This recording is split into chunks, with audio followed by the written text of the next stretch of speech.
हमने देखा कि चैप्टर नंबर हमारा 5 जो सेकेंडरी और टर्शरी एक्टिविटीज के बारे में शुरू हो गया है और उसी के अंडर हमने फिजिकल फैक्टर्स जो इंडस्ट्रियलाइजेशन के लिए प्रमोट करता है। मतलब क्या, इंडस्ट्रियलायझेशन जहाँ बिल्ड करना है, हमें इंडस्ट्री खड़ी करना है, कारखानदारी आपल्याला उभा करायची, तर त्याच्यासाठी अनेक घटक जबाबदार असतात, आपण असं शिकलेलो आहे। त्याच्यामध्ये आपण प्रस्तावनामध्ये मी तुम्हाला सांगितलं की प्राकृतिक घटक आपण त्याच्यामध्ये अभ्यासलेच। आता आर्थिक, राजकीय आणि सामाजिक घटकांचा कसा परिणाम होतो कारखानदारी उभा करण्यासाठी, इंडस्ट्रीज फॉर्म करण्यासाठी, तर आपण ते आता आज अभ्यासणार आहोत। इकॉनॉमिक फॅक्टर्स दॅट इज आर्थिक घटक हे कारखानदारीला उभारणीच्या कशा मदत करतात किंवा कशा प्रकारे ते प्रभाव टाकतात त्याच्याबद्दल आपण माहिती घेणार आहोत। काल आपण फिजिकल फॅक्टर्समध्ये climate, availability of raw material, then water and power supply, labor, transportation, then site or availability of land, हे 6 घटक आपण अभ्यासलेले आहेत। आता इकॉनॉमिक फॅक्टरमध्ये आपल्याला प्रॉक्झिमिटी ऑफ मार्केट हा आपला पहिला मुद्दा आहे। जसा आपण प्रश्न काल सोडवला ना तसाच प्रश्न लिहायचा, परंतु फक्त प्राकृतिक घटक म्हणजे फिजिकल घटक हा शब्द डिलीट करून तिथं इकॉनॉमिक घटक आणि पॉलिटिकल घटक हा सांगायचा, कारण आपल्याला आता या दोन्हींचा अभ्यास करायचा आहे। मग आन्सर आपलं चालू होतं तेच आपण इंट्रोडक्शन करतो की इकॉनॉमिक फॅक्टर्सला प्रॉक्झिमिटी टू मार्केट आणि कॅपिटल हे दोन अतिशय महत्त्वाचे घटक जबाबदार आहेत। प्रॉक्झिमिटी मार्केट म्हणजे कसं, मार्केट नियरनेस पाहिजे इंडस्ट्रीच्या। आता काही काही अशा नाशवंत मालांचं प्रोडक्शन असतं, उदाहरणार्थ आता आपल्या पुस्तकामध्ये केकचं उदाहरण दिलेलं आहे। केक कशापासून बनला जातो, नाशवंत मालापासून। मग त्याच्यापासून मैदा असेल, मग त्याची बॉईल, जर व्हेज केक असेल तर त्याच्यामध्ये एग पण टाकलं जातं, किंवा मग इतर त्याचे क्रीम असतात त्या, आणि ह्याला रिफ्रिजरेटिंगची व्यवस्था करावी लागते, नाही तर ते स्पॉईल होऊन जातं। आता केकचं उदाहरण दिलं की केकला लागणारा रॉ मटेरियल हे हलका आहे, परंतु केक तयार झाल्यानंतर तो जड होतो। मग तो अर्धा किलोचा असेल, 1 किलोचा असेल, असे नानाविध अनेक केक कितीतरी नंबरमध्ये ती इंडस्ट्री तयार करते। आणि मार्केटमध्ये म्हणजे केक शॉप असेल किंवा मग इतर काही शॉप्स असतील, तिथं ते बिग बाजार सारखं असेल, अशा बाजारांमध्ये आपल्याला ते रेडी अवेलेबल मिळतं, आणि मग लोक तिथं मार्केटमध्ये खरेदी करण्यासाठी। तर सांगायचं तात्पर्य काही पेरिशेबल ज्या गोष्टी आहेत, ज्या जास्त आपण रिफ्रिजरेटिंग करू शकत नाही, त्याला तर त्वरित मार्केट पाहिजे। आता आपण दूध जर बघलं, दुधावर प्रोसेसिंग चालणाऱ्या अनेक गोष्टी आहेत, म्हणजे त्याच्यापासून मलाई निघते, दही निघतं, क्रीम निघते, नंतर मग आपण पनीर त्याच्यापासून बनवलं जातं, आणि मग त्याच्याही उपघटनापासून तूप वगैरे असं घटक असतात, ते सीलबंद हवाबंद डब्यात पॅक केलं जातं, परंतु त्याला त्वरित मार्केट गरजेची असते। तसंच मग आपण फ्रूट्स जर घेतलं तर फ्रूटपासून अनेक जाम बनवलं जातं, लोणचं बनवलं जातं, नानाविध प्रकारचे अजून त्याच्यामध्ये सी विटॅमिन्स ॲड असणारे औषधं देखील बनवले जातात। प्रत्येक फळाच्या गुणधर्मानुसार त्याची पॅकिंग केली जाते आणि ते बाजारात आणलं जातं, मग ते आयुर्वेदिक असेल किंवा ॲलोपॅथीमध्ये असेल, किंवा मग आपलं एंटरटेन म्हणून चवीला फूड म्हणून बाजारात उपलब्ध असणारे अनेक घटक आपल्याला रेडी मिळतात। सीझन जरी नसेल तर ते आपल्याला अवेलेबल होतात। तर दुसरं अजून एक सांगायचं तर हेवी जरी मटेरियल असेल, म्हणजे उदाहरणार्थ हेवी मटेरियल म्हणजे आपण मायनिंग केली, त्याच्यातून आयरन बाहेर काढलं, स्टील तयार केलं, स्टीलपासून स्पेअर पार्ट तयार होतात, आणि स्पेअर पार्टपासून मग एखादी कार, टू व्हीलर, व्हेकल तयार होते, आणि मग ही तर वजनाने अतिशय जड असते, म्हणून तिथं त्याला मार्केट उपलब्ध करून देणं गरजेचं असतं। म्हणजे शोरूम असतात अनेक मोठमोठ्या कारचे, टू व्हीलरचे, आणि मग काही कार्गो व्हेकल्सच्या द्वारे किंवा शिपद्वारे एका प्रदेशातून दुसऱ्या प्रदेशात पण ते हलवलं जातं। परंतु nearness of market, proximity of market हा अतिशय महत्त्वाचा मुद्दा आहे इंडस्ट्रीसाठी। नाहीतर इथं इंडस्ट्री फॉर्म करायची आणि मार्केट अगदी कितीतरी 100-500 किलोमीटरच्या अंतरावर मार्केट आहे, याला युजलेस म्हणतो आपण, म्हणजे हा काय व्यवहाराचा भाग नाही, हा नफ्याचा भाग नाही। इंडस्ट्रीज होल्डर काय करतो, पूर्ण नफ्याचा अभ्यास करतो, त्याला प्रॉफिट पाहिजे असतं, म्हणून मग त्यांनी खूप चांगले चांगले आपल्याला पुस्तकात उदाहरणं दिलेली आहेत। अजून एक मी तुम्हाला उदाहरण देऊ इच्छितो की आपण कापड गिरणी जर म्हटलं, आता कापड गिरणीचं रॉ मटेरियल आपण कॉटन शिकलो, ते ठीक आहे, आता विदर्भात किंवा खानदेशमध्ये त्याचं जास्त प्रोडक्शन आहे, आपल्या या अहमदनगर जिल्ह्यामध्ये त्याचं प्रोडक्शन बऱ्यापैकी, बीड औरंगाबाद जिल्ह्यात त्याचं उत्पादन होतं, मराठवाड्यामध्ये पण. परंतु मग हा जो कॉटन म्हणजे हा कापूस हा शेतीत पिकवला जाणारा हा कच्चा घटक आहे. मग ह्या कापसापासून काय होतं, धागा तयार होतो, ताग तयार होतो आणि त्याच्यापासून कापड निर्मिती होते. तर मग ह्याच्यासाठी आपण आल्हाददायक हवामान म्हणजे कसं पाहिजे की त्याला अनुकूल हवामान हे समुद्रकिनारी म्हणजे मुंबईच्या पट्ट्यामध्ये आपण अनेक कापड गिरण्यांची उभारणी झालेली दिसून येते. का बरं तिथं दिसून येते? रॉ मटेरियल तर कितीतरी दूर अंतरावर आहे. मुंबई एक मोठं शहर आहे, तिथं काय कापूस पिकवला जातो का? नाही. तर मग खूप दूर अंतरावरून 700-800 किलोमीटरच्या अंतरावरून तिथं कापूस आहे, तर तो वजनाने हलका आहे आणि नाशवंत आहे. कापूस दीर्घकाळ टिकवला जातो, ट्रक्समध्ये लोड केला जातो आणि गिरणीपर्यंत पोहोचतो. परंतु आता मार्केटचं इथं कसं उदाहरण आहे बघा. मग इथं मुंबई शहरात जर कापड गिरण्या आहेत, मुंबईत जर कापड निर्मिती वस्त्र उद्योग निर्माण होतं, तर मग तिथं मार्केट अवेलेबल आहे. म्हणजेच काय, तिथं डेन्स पॉप्युलेशन आहे. कारण वस्त्र कोण परिधान करतं? मानव. मग ते नाना तऱ्हाचे वस्त्र असतील, मग त्याच्यामध्ये अनेक कलरफुल आलेत, फॅशनचे आलेत. मानवाचा जो बेसिक नीड होता अन्न वस्त्र निवारा, त्याच्यामधला हा वस्त्र प्रकार आहे.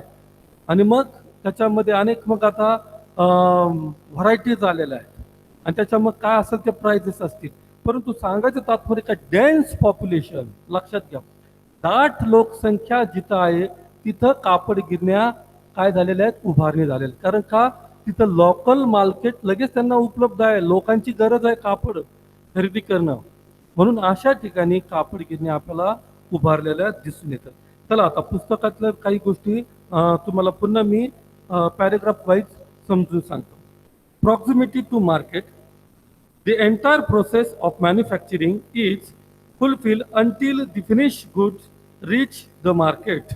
म्हणजे काय, जर इंडस्ट्रीमधून प्रोडक्ट झालेला माल तो मार्केटमध्ये लवकर गेला नसेल, मार्केटपर्यंत जो उशिरा पोहोचत असेल, तर ते युजलेस आहे. म्हणजे काय, ते बिनकामाचा धंदा आपण असं त्याला म्हणू शकतो. म्हणून मार्केट खूप महत्वाचं आहे इंडस्ट्रियलायझेशनमध्ये किंवा प्रोसेसिंगमध्ये. Nearness to market is essential for quick disposal of manufacturing goods. म्हणजे ते नाशवंत माल असेल किंवा तो खराब होण्यापूर्वी त्याला मार्केट हे मिळालंच पाहिजे आणि मार्केटमध्ये त्याची विक्री झालीच पाहिजे, असा त्याच्या मागचा हेतू असतो. It helps in reducing the transport cost and enable the consumer to get things at cheaper rates. आता काय झालं, मार्केट आणि इंडस्ट्री जवळ असेल तर ट्रान्सपोर्ट कॉस्ट वाचते. भलं रॉ मटेरियल त्यांनी रॉ मटेरियल कापूस दूरवरून आण, परंतु इंडस्ट्री जवळ आहे तिथंच मार्केट आहे. म्हणजे कमीत कमी त्यांचं इंडस्ट्रीचं आणि मार्केटचं अंतर त्यांनी वाचवलेलं आहे.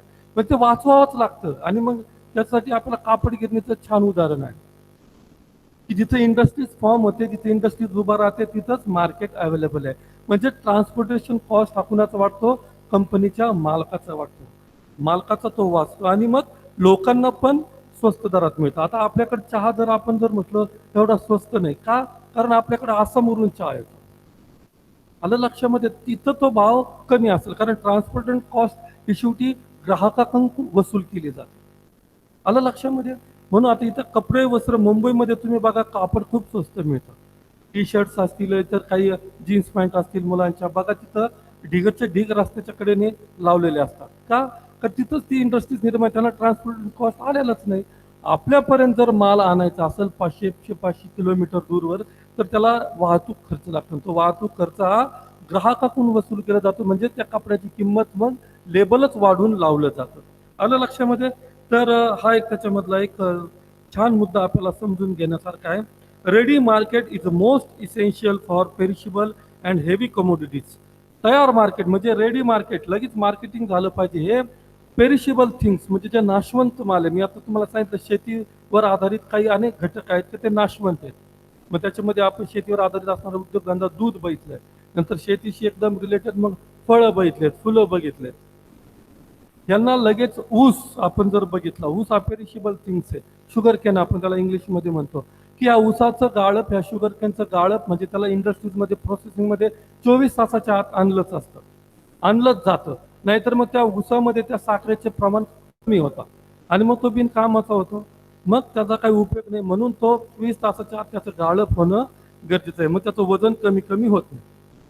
हा एक मुद्दा आहे. नंतर मग बल्की मटेरियल जर म्हटलं आपण, तर आता बल्की मटेरियल मी तुम्हाला सांगितलं की आता प्लास्टिक निर्मिती असेल किंवा मग वजनाने जड असा पत्रा निर्मिती असेल, गाड्यांची स्पेअर पार्ट निर्मिती असेल, ह्याला लगेचच मार्केट मिळणं फार गरजेचं. आता MIDC भागामध्ये जर नगरचं तुम्हाला उदाहरण दिलं, अनेक गाड्यांचे, अनेक व्हेकलचे, टू व्हीलरचे, सायकलचे किंवा मग घरात बिरांना लागणारे जे स्टील आहे ते तिथं रेडी होतं.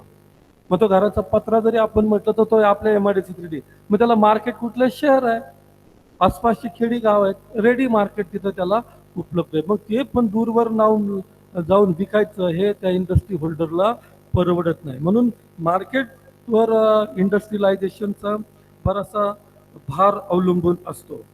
तर पुढचा मुद्दा आपण बघू. For such final products industries are located towards market. For example, cake as a final product is heavier than raw materials. That is why such industries are located near market, that is in cities.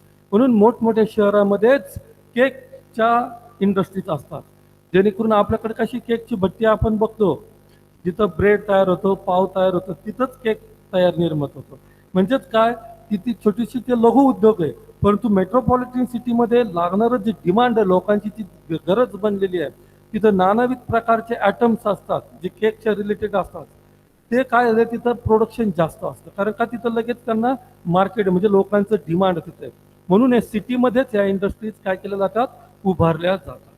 तर अशा पद्धतीने आपण proximity to market हा आपण मुद्दा शिकलेला आहे. आता पुढचा मुद्दा आपण बघूयात, कॅपिटल. कॅपिटल म्हणजे अर्थात भांडवल.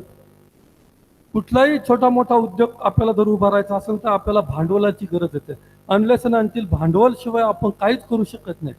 म्हणजे छोटीशी जरी गुंतवणूक करायची आपल्याला तर पैसा पाहिजे. मग हा पैसा मोठमोठ्या कारखानदारीला कुठून निर्माण होतो? आता आपल्याकडे बघा, तुम्हाला एक उदाहरण देऊ इच्छितो मी की आपल्याकडे साखर कारखाने जे उभा राहिलेले आहेत आपल्या जिल्ह्यामध्ये, सांगली जिल्ह्यात, कोल्हापूर जिल्ह्यात, पुणे जिल्ह्यात, नंतर अहमदनगर जिल्ह्यामध्ये. तर तुम्हाला सांगायचे, हे सहकारी साखर तत्वावर उभारलेले आहेत. म्हणजे काय, याच्यामध्ये अनेक शेतकऱ्यांचे शेअर्स आहेत, त्यांनी एकत्रित येऊन पैसा उभा केला, मग त्याची बॉडी बनवली, म्हणजे कमिटी वगैरे ते बनवतात, आणि मग सभासद ते देखील त्याच्यामध्ये त्यांचा शेअर्स असतो. अशा प्रकारे कारखान्यांची उभारणी होती. दुसरं तुम्हाला उदाहरण द्यायचं तर म्हणजे ते झालं सहकार तत्वावर, कोऑपरेटिव्ह बेसवर, प्रिन्सिपलवर हे आधारित कारखानदारी. दुसरं मग सांगायचं झालं तर गव्हर्नमेंट काय करतं, मोटिवेट करतं. गव्हर्नमेंट अनेक माध्यमातून या इंडस्ट्रीज होल्डरला काय करतो, वित्त पुरवठा करतो, म्हणजे पैसा पुरवतं. मग ते शेअर्स मार्केट देखील असेल किंवा मग गव्हर्नमेंटच्या बँका असतील, खाजगी बँका असतील, तिथून त्यांना भांडवल पुरवलं जातं. मग ते व्याज असेल काय असेल ते त्यांच्या पद्धतीने, परंतु त्यांना कमी दरात कसं व्याज पैसे जातील कमी व्याजाने, आणि त्याच्यावर इंडस्ट्रीज कशी उभं राहील हे सरकारचं धोरण असतं. कारण एकदा इंडस्ट्रीज उभं राहिली का त्या लोकल एरियाचा, त्या प्रोव्हान्स, त्या रिजनचा विकास होतो, डेव्हलपमेंट. त्या लोकल लोकांना रोजगार मिळतो. लोकांना रोजगार मिळाला का त्यांची कुटुंबाची काय परिस्थिती, आर्थिक परिस्थिती उंचावली जाते. हे त्याच्या मागचं कारण असतं. तर कॅपिटल और huge investment is needed for the establishment of industries. म्हणजेच भांडवल आणि ते काही मोठी गुंतवणूक करणं हे इंडस्ट्रीला खूपच महत्त्वाचं असतं. Industries are located in those areas where banking and financial facilities are easily available. आता आपण जर म्हटलं मुख्य मेट्रोपॉलिटन शहर, आता तुम्हाला उदाहरण दिलं पुस्तकात, दिल्लीचं उदाहरण दिलंय, मुंबईचं दिली, कलकत्ताचं दिलंय, बँगलोरचं दिलंय. मग हे पुणे सिटीचं उदाहरण आहे, आपल्या भारतामधल्या या शहरांचं उदाहरण आपल्याला दिलेलं आहे. की सुरत असेल, की हे जे मेट्रोपॉलिटन, तिथं फायनान्स कंपन्या आहेत, तिथं गव्हर्नमेंटच्या मोठमोठ्या बँकाच आहेत, शेअर्स मार्केट मुंबईसारख्या शहरामध्ये आहे. मग इथं काय होतं, इथं त्वरित इंडस्ट्रीला ज्यांना उभा करायची, जे इंडस्ट्री कदाचित होल्डर असते, त्यांना अजून एक प्लांट उभा करायचा किंवा त्याच्यातच त्यांना त्यांचं उत्पादन वाढवायचं, त्यासाठी फायनान्स करणाऱ्या ज्या वित्तीय पुरवठा करणाऱ्या ज्या संस्था आहेत, सरकारी बिनसरकारी, या तिथं उपलब्ध पाहिजेच. आलं लक्षामध्ये. ग्रामीण भागामध्ये आता आपल्याकडे पतसंस्था आहेत, तर ग्रामीण भागामध्ये आपल्याला लघु उद्योग आढळून येतात.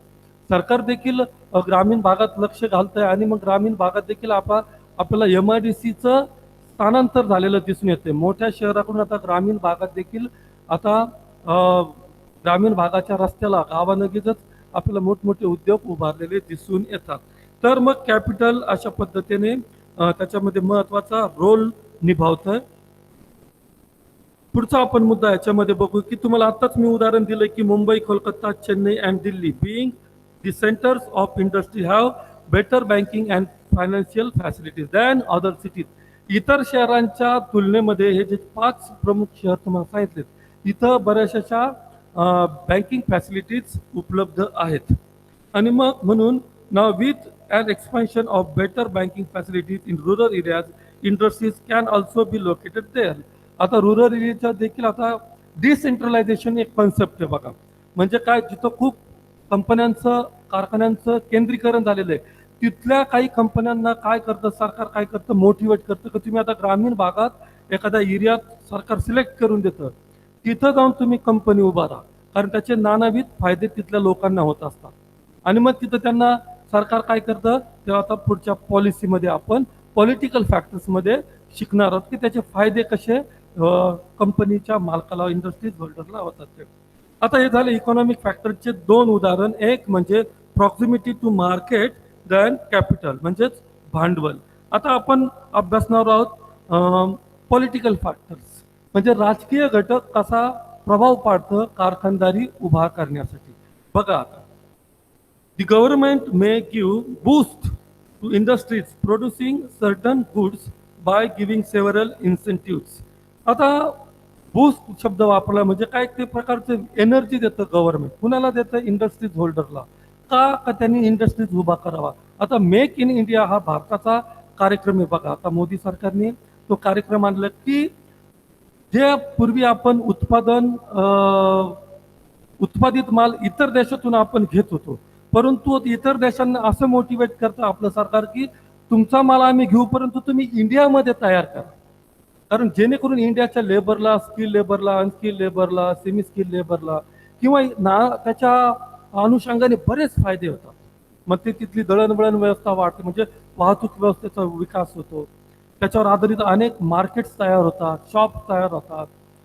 अशा प्रकारे त्याच्या मागचा हेतू असतो. म्हणून गव्हर्नमेंट काय करते, मेक इन इंडिया किंवा मग आता भारतामध्येच निर्मिती झाली पाहिजे. मग आता सैनिक दलाचे काही साहित्य असेल, म्हणजे उदाहरणार्थ हेलिकॉप्टर असतील, विमान असतील किंवा इतर काही शस्त्र असतील, दारुगोळा असेल, हा भारतातच निर्मिती याची व्हायला पाहिजे असा हट्ट असा आता सरकार धरतंय. आणि त्याचं कारण म्हणजे काय, आपल्या देशाचा विकास होईल. आणि मग आपण त्या गोष्टी जर एक्सपोर्ट केल्या, इतर देशांना जर विकल्या त्या, तर त्याच्यातून आपल्याला प्रचंड प्रमाणात पैसा कमवता येईल आणि मग आपल्या देशाचा त्याच्या मागं ऑटोमॅटिकली विकास होतो. हे त्याचं मागचं कारण आहे. म्हणून काय करतंय, इंडस्ट्रीज होल्डरला सरकार कधी कधी बऱ्याचशा प्रमाणात सबसिडीज देतं. अनेक हजारो कोटी रुपयांचं कर्ज माफ करतात. जसं शेतकऱ्यांचं कर्ज माफ केलं जातं तसंच इंडस्ट्रीज होल्डरलायझेशनचं देखील कर्ज माफ केलं जातं. ते कशामुळे माफ केलं जातं की राजकीय शक्तींना असा त्याचा मागचा हेतू असतो की ही कंपनीमध्ये सुधारणा व्हावा, या कंपनीचा विकास व्हावा, जेणेकरून आपल्या देशाचा विकास होईल. म्हणजेच काय, the government may give boost to industries producing certain goods by giving several incentives. It may provide finance, land, water, transport and communication facilities at subsidies rates. काय काय पुरवतं, पाणी पुरवतं. मग धरण असन, नदी असन, लेक असन, सरोवर आपण ज्याला म्हणतो, त्याच्यामधून ते काय करतं, त्या कारखान्याला पाणी पुरवठा करतं आणि त्याच्या मागचं मग टॅक्स कमी करतं. ट्रान्सपोर्ट फॅसिलिटीज देतं, म्हणजे तिथं काय, रस्ते चांगल्या पद्धतीचे वेल कनेक्टेड बांधून देतं. नंतर मग जमीन स्वस्तात घेऊन सरकार त्यांना उपलब्ध करून देतं, त्यांना फायनान्स पुरवतं. आणि मग कम्युनिकेशन्स असेल, म्हणजेच मग इंटरनेटची व्यवस्था असेल किंवा मग मोठमोठे आता टॉवर्स उभे केलेले आहेत, ते टॉवर्स त्या भागात उभे राहिले पाहिजे, जेणेकरून मग त्या इंडस्ट्रीज होल्डरला, त्या कंपनीला, आय टी सेक्टरला ते अतिशय गरजेचं आहे. अशा प्रकारे गव्हर्नमेंट या त्यांना फॅसिलिटी देऊन त्यांना त्याच्यामध्ये सबसिडी देतं. It may promote industrialisation in economically backward region with a view of developing these regions. आता जे काही इकॉनॉमिकली अंडर डेव्हलप एरिया आहे, डेव्हलपिंग एरिया आहे का, जिथला विकास झालेला नाही, म्हणजेच काय रुरल एरिया आपण बघू का, तिथं विकास झालेला नाही.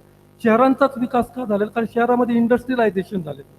मग आता रुरल भाग पण सुधारला पाहिजे, तिथल्या लोकांच्या हाताला काम पाहिजे. म्हणून सॉरी, म्हणून तिथं आता काय केलं, डिसेंट्रलायझेशन म्हणजे गव्हर्नमेंट काय करतं त्या भागामध्ये आता कंपन्याच मोठमोठ्या हलवतं. It also provide tax concession, marketing consultancy, export and import facilities, industrialist and entrepreneurs म्हणजे उद्योजकांना आणि कारखान्याच्या होल्डरला आता काय केलेलं आहे, बऱ्याच प्रमाणाचं मार्गदर्शन देखील सरकार करतं. Who establish industries in such regions, for example the D and beyond categories of government of Maharashtra industrial policy. आता गव्हर्नमेंटच्या अनेक पॉलिसी असतात, त्याच्यात डी बियॉन्ड म्हणजे डी, ABCDE असे जे अल्फाबेटिकल वर्ड्स आहेत, ए म्हटलं तर वेगळी कॅटेगरी, बी म्हटलं तर वेगळी आणि डी म्हटलं तर वेगळे.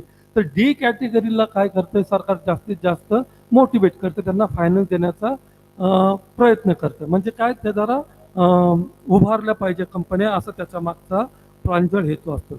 At the same time government may also discourage location of industries in a particular area like coastal zone or eco-sensitive areas. आता विद्यार्थी मित्रांनो, तुम्ही जर बातम्या बघत असाल तर गेल्या एक 5-6 वर्षापासून एक बातमी कायम झळकत असते पेपरला येते की शिवसेना हा जो पक्ष आहे, राजकीय पक्ष, यांनी ऑइल रिफायनरी कंपनी जी कोकणमध्ये उभा राहणार होती हिला कायम यांनी विरोध केलेला आहे. कारण का, त्याचं कारण असं आहे का तिथल्या पर्यावरणाला धोका पोहोचतोय. जो इको सेन्सिटिव्ह एरिया आहे, तो काय निसर्गाचा देणगी त्या प्रदेशाला लाभली, त्याला जर प्रदूषण जर होत असेल, मग ते हवेचं प्रदूषण असेल, पाण्याचं असेल, त्याच्या मार्फत जर शेतीवर जर काही विषारी घटक त्या वाऱ्याच्या द्वारे जाऊन पसरत असतील तर मात्र तिथं कुठेतरी थांबलं पाहिजे, अशी कंपनीला विरोध करतात. म्हणजे त्याला स्क्रॅप केलं जातं. आणि आता तर शिवसेना राज्य आहे, सत्तेवर आहेत. आणि मग आताच मी हा पॉइंट अभ्यासासाठी बघितलं की आता ठाकरे सरकारने ते स्क्रॅप केलं, म्हणजे ते मोडकळीस आणला तो मुद्दा की तिथं ऑइल रिफायनरी कंपनी जी उभा राहणार होती ती आता तिला स्टे लागलेला आहे. तर तेच उदाहरण आपल्याला इथं दिलेलं आहे, परंतु त्याच्यामधली सखोल विश्लेषण तुम्हाला मुलांना समजून देणं हे माझं मी कर्तव्य समजतो, म्हणून ते तुम्हाला मी सांगितलं. दुसरं उदाहरण आपल्याला द्यायचं पॉलिटिकल फॅक्टर्समध्ये, एक झालं गव्हर्नमेंट पॉलिसीज, दुसरं म्हणजे सेटिंग अप ऑफ सेज. आता सेज काय संकल्पना आहे ती आपण बघूया.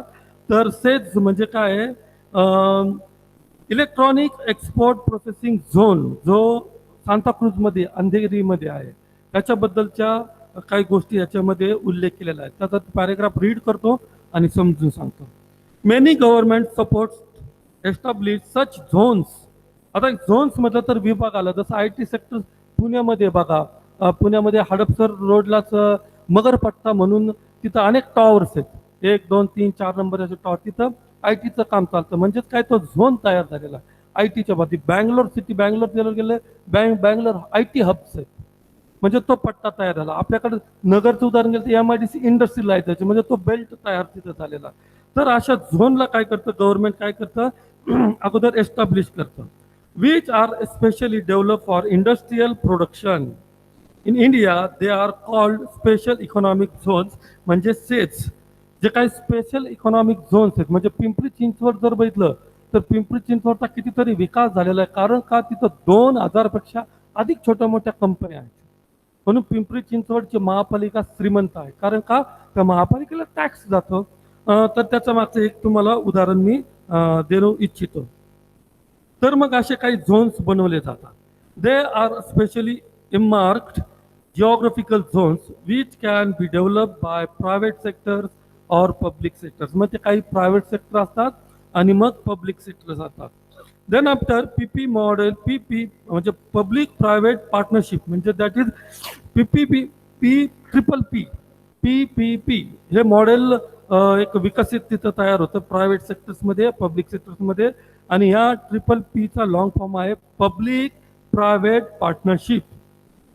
These are mainly developed to boost export quality production in the country. Such states attract many industries to be set up there. For example, SIPS near Santa Cruz. SIPS, SEEPZ, capital लेटर्समध्ये SIPS आहे. त्याचा long form असा आहे विद्यार्थी मित्रांनो, का मी तो search करून तुम्हाला इथं रेडी अवेलेबल करून देतो. Santacruz electronic export processing zone. पुन्हा रिपीट करतो, Santacruz electronic export processing zone Andheri. मुंबईमध्ये जो अंधेरी विभाग आहे तिथं ही कंपन्या, ह्या कंपन्या उभारल्या आहेत का? काय त्या इलेक्ट्रॉनिक बेसवर आहेत. इलेक्ट्रॉनिक प्रोडक्शन त्या काय करतात? एक्सपोर्ट करतात. त्याचा लॉंग फॉर्म तुम्ही लिहून घ्यायचा, नेटवर सर्च करा, किंवा यालाच तुम्ही आता काय करू शकता, रिमाइंड करू शकता. हळू पीपीटी पुढे घ्या आणि मग त्याचा लॉंग फॉर्म लिहा, जेणेकरून तुमची जर पेपरमध्ये सिप्स लॉंग फॉर्म लिहिला तर तुमचं व्हॅल्यू, तुमचं इम्प्रेशन वाढतं. तर फ्रेंड्स, अशा प्रकारे आपण आज इंडस्ट्रीच्या लोकेशनवर, म्हणजे कारखानदारीच्या उभारणीसाठी, उभारणी म्हणजे तिथं स्थान, तिथं लोकेशन निश्चित करण्यासाठी 4 घटकांचा अभ्यास केलेला आहे. ते 4 घटक कशाच्या अंडर बघितले आपण? आर्थिक आणि पॉलिटिकल, म्हणजे राजकीय आणि आर्थिक घटकांच्या, इकॉनॉमिकच्या अंडर आपण ते बघितलेले आहेत.